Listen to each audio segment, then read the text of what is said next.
সাইয়েদনা মুসা আলাইহিস সালাম আল্লাহরে বললেন, আল্লাহ আল্লিমনি যিকরান, আপনি আমার এমন একটা জিকির শিখায়া দেন, লা ইয়ালামুহা ইল্লা আনতা ওয়া আনা, যে জিকিরটার শব্দ আপনি আর আমি ছাড়া কেউ জানবে না।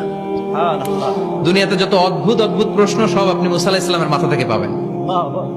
ভেরি কিউরিয়াসিটি ছিল ওনার, বিভিন্ন বিষয়ে আল্লাহরে প্রশ্ন করতেন। আল্লাহরে বললেন, আল্লাহ আল্লিমনি কালিমাতান আল্লিমনি যিকরান লা ইয়ালামুহা ইল্লা আনতা ওয়া আনা, ও আল্লাহ এমন একটা জিকির আমারে শিখান, দিনে রাতে সব সময় এই জিকির আমি করব, আপনারে ডাকবো, কিন্তু শর্ত হলো এই জিকিরটা জানবে শুধু আপনি আর জানবো শুধু আমি, কেউ জানবে।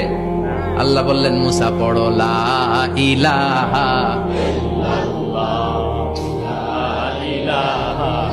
লা ইলাহা ইল্লাল্লাহু মুহাম্মাদুর রাসূলুল্লাহ সাল্লাল্লাহু। আল্লাহ বললেন, মুসা পড়ো লা ইলাহা ইল্লাল্লাহ। মুসা আলাইহিস সালাম কয়, মাবুদ এটা তো জাতীয় জিকির, সবাই জানে। জানে না, জানে না লা ইলাহা ইল্লাল্লাহ এমন কেউ আছে? কথা কন, জানেন না আপনারা? কথা বলেন, জানেন না? মুসা আলাইহিস সালাম বললেন, আল্লাহ এটা জাতীয় জিকির কইলেন কেন? আমি তো চাইছি এক্সট্রা অর্ডিনারি, অসাধারণ একটা জিকির, সুপার ক্যালিফ্রাজিলিস্টিক এক্সপিয়ালিডোসাস, এক্সেলেন্ট একটা জিকির, আনপ্যারালাল, কারো কাছে নাই, শুধু আমি জানবো আর আমি পড়বো।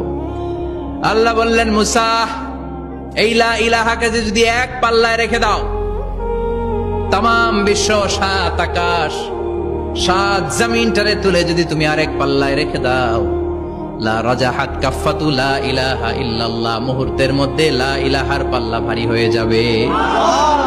ও মুসা, তুমি যতই এক্সক্লুসিভ জিকির চাও, লা ইলাহার চেয়ে দামি জিকির আমার কাছে নাই।